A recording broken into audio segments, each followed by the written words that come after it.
Biotic factors, abiotic factors அப்படின்னு சொல்லுவோம். ஓகேங்களா? Biotic factors, abiotic factors. ஓகேங்களா? ஸோ பயோட்டிக் அப்படின்னு என்ன, லிவிங் அண்ட் டெட் ரெண்டுமே வந்து பாத்தீங்கன்னா பயோட்டிக் ஃபேக்டர்ஸ். ஏபயோட்டிக் ஃபேக்டர்ஸ்ல இதுல வராதது எல்லாமே வந்து பாத்தீங்கன்னா ஏபயோட்டிக் ஃபேக்டர்ஸ். ஸோ இதுல வராம என்னெல்லாம் இருக்கும்? ஓகேங்களா? ஸோ டெம்பரேச்சர், ஓகேங்களா, ரெயின்ஃபால், இல்லைன்னா வாட்டர் அவைலபிலிட்டி, ஏர், இது எல்லாமே வந்து பாத்தீங்க அப்படின்னா வந்து ஏபயோட்டிக் ஃபேக்டர்ஸ். இந்த ஏபயோட்டிக் ஃபேக்டர்ஸ் தான் வந்து பாத்தீங்கன்னா இந்த பயோட்டிக் ஃபேக்டர்ஸை டிட்டர்மைன் பண்ணும். அது எப்படி ஏபயோட்டிக் ஃபேக்டர்ஸ் பயோட்டிக் ஃபேக்டர்ஸை டிட்டர்மைன் பண்ணா, இப்போ ஒரு டெசர்ட் எடுத்துக்கிறீங்க. டெசர்ட்ல என்ன இருக்கு? High temperature.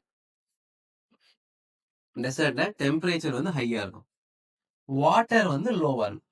சரிங்களா? அப்போ தண்ணி கம்மியா இருக்கு, அப்போ அதிகமான பிளான்ஸ் வளர முடியாது. ஹீட்டும் அதிகமா இருக்கு, அதிகமான லிவிங் ஆர்கானிசம் சஸ்டெயின் ஆக முடியாது. ஓகேங்களா? அப்ப என்ன ஆகும் அப்படின்னா, இதுல எதெல்லாம் சஸ்டெயின் பண்ண முடியுமோ, எதெல்லாம் உயிர் வாழ முடியுமோ, அதுதான் இந்த டெசர்ட்ல வரும். இதே ஒரு ஃபாரஸ்ட் நிறைய டைப் ஆஃப் ஃபாரஸ்ட் இருக்கு. நம்ம ஜென்ரலா ஃபாரஸ்ட் எடுத்துக்கலாம். ஓகேங்களா? ஸோ ஜென்ரலா ஒரு ஃபாரஸ்ட்ல ஸோ டெம்பரேச்சர் வந்து பாத்தீங்கன்னா ஒரு மாடரேட்டா இருக்கும்.